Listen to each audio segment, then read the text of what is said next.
looking thing, right? Good thinking to do it before you start reading.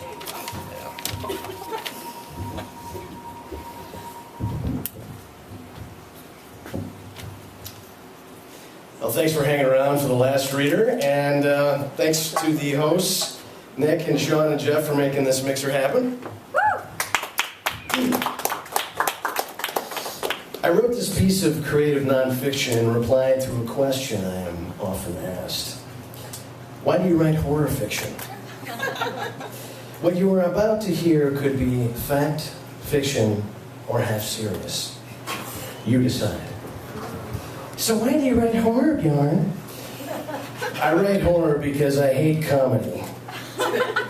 Comedy pretends everything will be okay. Comedy lies.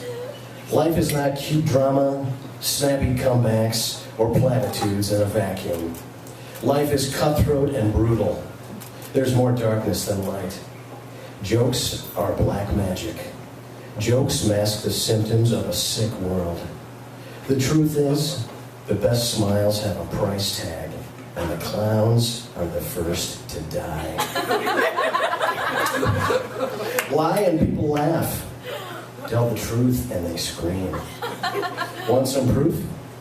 Think about the questions you ask yourself about the things only you know.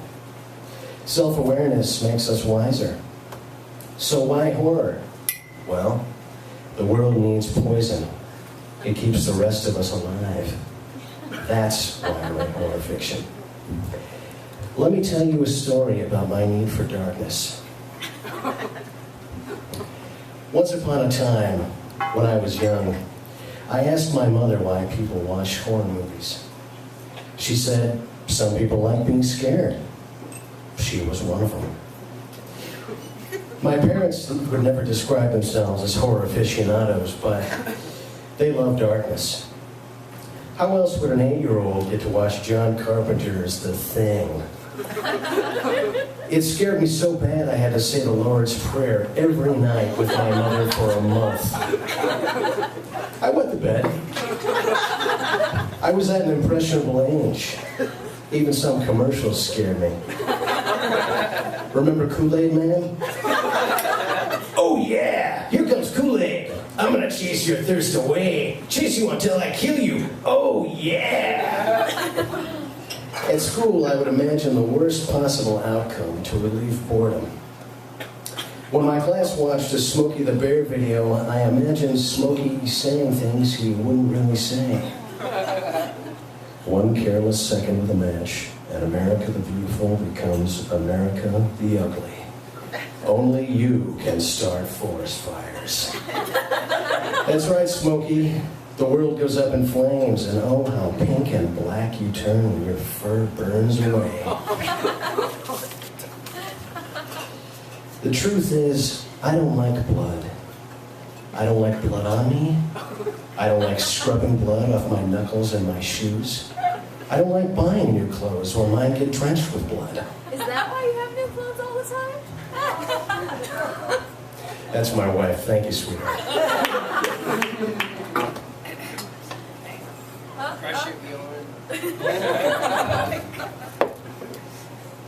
So back to my story.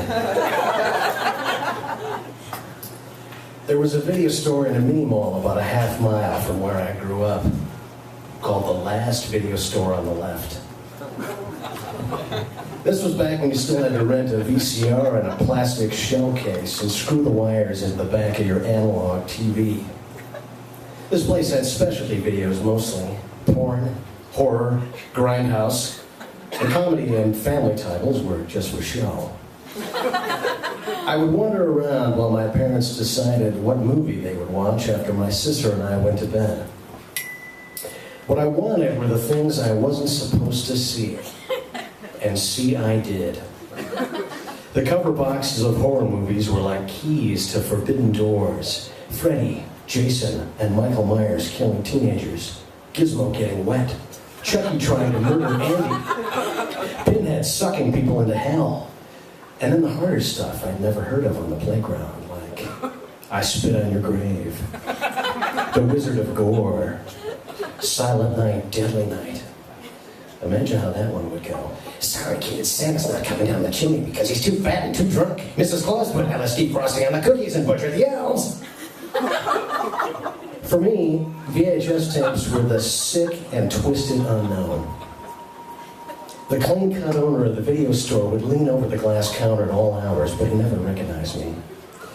Sometimes I saw him let people go behind a curtain at the back of the shop, but who knows what was back there. Where are your parents, kid? He would ask, but he never stopped me from looking. I would pick out the movie I wanted, and my parents would say, "No, where did you get that? Choose something else." Kids' movies sucked.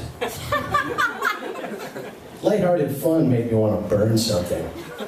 Who cared about Honey, I Shrunk the Kids or a mermaid half-fish who lost her voice? Mute mermaid bitches don't grow legs and marry princes.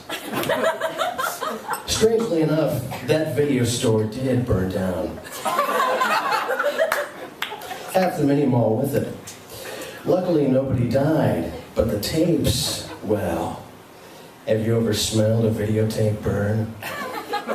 They smoke and bubble and melt until the air is choked with scorched plastic. Film spools curl like black ribbons until they burn white hot. All that horror slowly disappearing from the world like a dying person's last dream. The day it happened, a crowd gathered to watch the firefighters battle the blaze. Probably more than ever rented videos there. As my mother lectured me about fire safety, I hope she couldn't smell the gasoline on my hands. Thank you.